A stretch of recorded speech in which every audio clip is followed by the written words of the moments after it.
Hello everyone, welcome to StraightA. Dawson here, back with another UFL season, week 6, week 5, week 6 technically. It's been a while since I recorded one of these videos. It's been a while since I've watched any of these UFL videos. I had to actually go through and remind myself what even happened this last following weekend, even though it feels like it didn't, feels like a century ago, even though it was only a week ago. Crazy times, time dilation is a thing. Before we get started though, please leave a like down below, comment any suggestions for the channel moving forward, and subscribe if you have not already. Without further ado, let's get right into the UFL. So I kind of tuned in for these games, but then I kind of lost track, and I can't remember exactly why I was going in and out of it. And then I was like, okay, what actually happened during those games? And then I had to go tune back and go watch some of the highlights, and then I looked at the scores. I was like, oh, these actually weren't very memorable games, just because everybody destroyed everybody else. So not really many games to highlight here. Actually, probably the best game is on screen now, and even then it was more because of circumstance more than anything. Either way, you got the Brahmas at the Renegades. Brahmas actually did not perform very well. It was just more, Renegades weirdly have been doing really well in losing, while Brahmas have been doing really well in winning. So or really bad in winning, I guess. I don't know. Either way, you kind of get what I'm saying here. The Brahmas didn't look good in this game at all. Their quarterback, especially Dormady, was not very good. The rushing game was awesome from them, though. I will say that's one thing I've loved enjoying from the Brahmas. Their offensive line can be very good. Their guards, at least, in that sense. While the Renegades just just kind of play smart with the ball, but they just don't do anything with it. Their rushing game just sucks, so they have to rely only on their quarterback. And Peyton from JP Peyton, still learning these people's names, was doing really well. That's all they could rely on, though, when it came to their team, especially when it came to their defense. Their defense just could not make a fucking stop. I just don't know what's up with the Renegades and not making crucial plays against the Brahmas, and the Brahmas took advantage of it. I mean, it's just simple as that. The Brahmas defense held up pretty good, tackles for loss.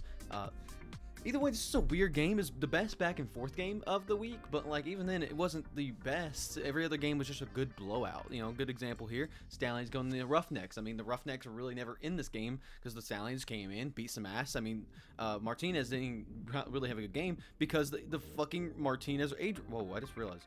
Oh wait.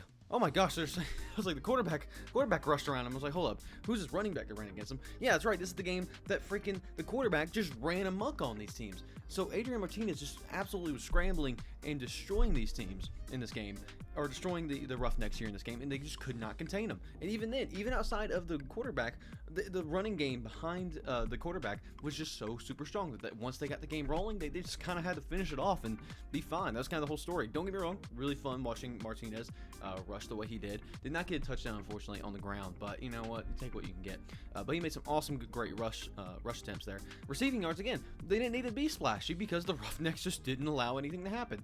They threw up some balls and tried to do what they could, but the run game sucked and they couldn't get it going anyway because they were behind the whole game. Their defense was just sure, you got 6 tackles for loss, congratulations, but 2 sacks, not the greatest. But then you got the Stallions, who didn't need to be good. They just stopped them. They just didn't even, the defense of the Stallions didn't even do good. They just stopped the Roughnecks. They just stopped them when they needed to. It's hard to describe, but the Stallions just kind of, again, did what the Stallions do and overpressure and overscheme the teams they did and just took advantage of their lead. The Roughnecks just could not get anything going, and simple as that, the Stallions turned out to be great.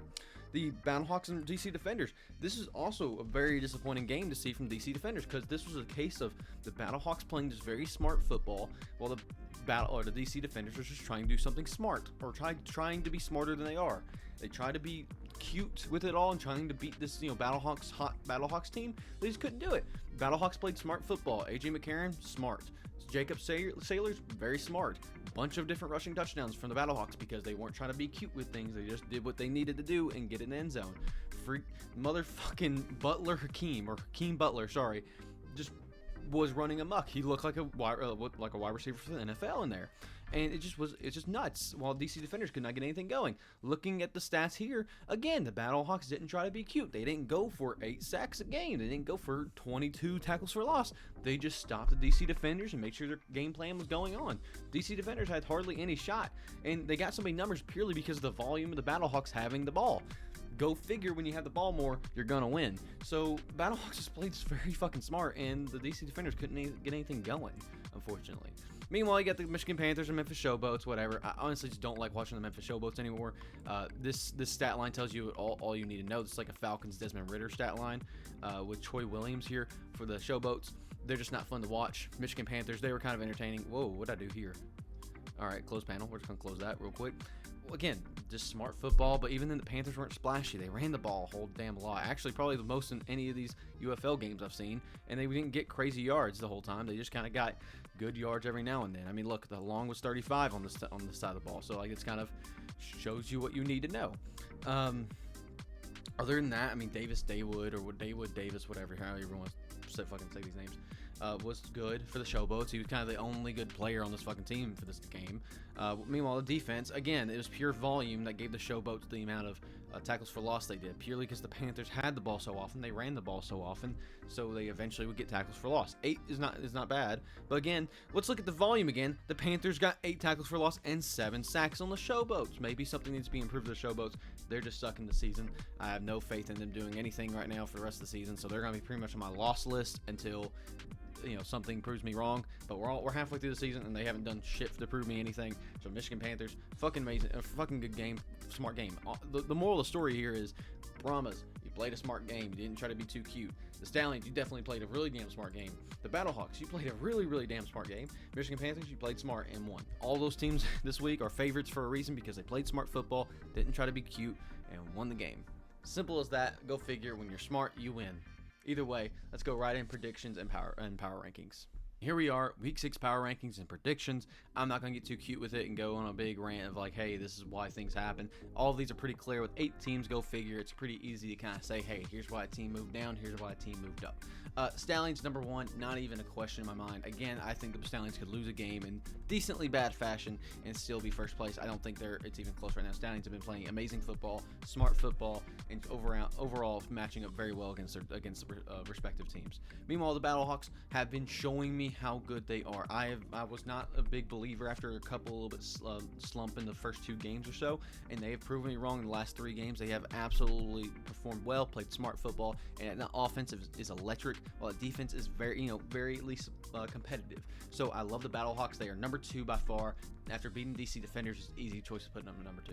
Brahmas, also, I think it's just one of those teams that can easily be good and easily kind of go into that 3rd slot, 4th slot of a team that makes the playoffs. I think they're just a very good team who's smart and is at least being smarter than the bottom 3 teams. I think the top 5 teams are easily the teams fighting for that 4 playoff spot. But Brahmas, I think, are easily capable of doing that. Actually, I forget exactly who's on which conference, so who's going to get snubbed, I really don't know. Panthers, again, I think they just play smart football. They're kind of in that mid-tier for me, where I think they could easily make the playoffs and be fine. DC Defenders, last couple weeks, they have not shown a whole lot of greatness for me. I've very early on, I had a lot of expectations for them. I think they performed well, but now that we're getting to the middle of the season, where teams kind of ramp down a little bit if they don't keep the momentum. That's what the DC Defenders are doing. So the 3 teams above them just purely have shown a lot more and kept consistency. It was finally time to say these DC Defenders deserve to go down, because all 3 of those teams won in very impressive fashion, while DC Defenders kind of lost in embarrassing fashion, quite to the number 2 seed now. So take that as you will. Renegades, Roughnecks, and Showboats, I think this is easily the order. It's going to be the order for a while, because the Renegades, they lose a lot, but they look good while losing. The Roughnecks, they lose, sometimes get a squeaky win in, and it's fine. The Showboats have just sucked this whole season. So I think it's a pretty reasonable thing. You can maybe swap up the Renegades and Roughnecks if you want, but I'm pretty firm on the Renegades being right above the Roughnecks. It's decently close, but still, I think the Renegades at least look good in losses, meaning they compete a whole lot, meaning there's a lot more potential for them next season. But the Roughnecks, I just don't see them doing all too well. Either way, we'll go into my predictions now. We got week 6. We got the Stallions at the Showboats. We got the Roughnecks at the Battlehawks. The Renegades at the Panthers. Brahmas at the DC Defenders. First of all, Stallions, easy. This is like the best team versus the worst team. Not even going to question it. Then you got the Battlehawks against the Roughnecks. And again, the Battlehawks have been playing smart football. There's no reason the Roughnecks have given me to give them over any other team right now besides the Showboats. Renegades and Panthers made me think a little bit, but the Renegades just have shown that they cannot win. But I'm kind of thinking this may be their first win. Looking at this now, I think I'm going to swap my last 2 picks, because I was looking for a upset. And I'm actually going to choose the Renegades this week. So I'm actually changing my answer and changing it to the Renegades. So officially, I'm actually submitting the Renegades as my win this week. I think finally they got to get rewarded eventually. The Michigan Panthers are a mid enough team where maybe they can squeak in a win. I have confidence in Renegades. Let's go crazy. Went 4 for 4 last week, so why not? We'll go one crazy upset here. And I do think the Brahmas are going to win. I was pushing around the defenders and Brahmas, and I was just going to keep the defenders just purely have an upset because it's pretty close margins. Brahmas has just been playing better. DC defenders haven't gained a whole lot of momentum. It seems like they're just losing a lot of steam that they originally had from last season going into the season. So I'm going to go Brahmas. It's a pretty safe guess. Mostly away teams here. That's why I also wanted to go DC defenders. But I'm confident with this one right here. So I hope you guys enjoyed the video. Please leave a like down below and subscribe to the channel if you have not already. And please stay tuned for more videos tune in for more, I guess. Fantasy football, again, is being delayed this whole weekend. So hopefully it'll be up then. And the Supercut should be in shortly after because that's almost finished before the actual video. So who knows what's going to happen with all that. But either way, see you guys later. StraightA, Dawson, out of here.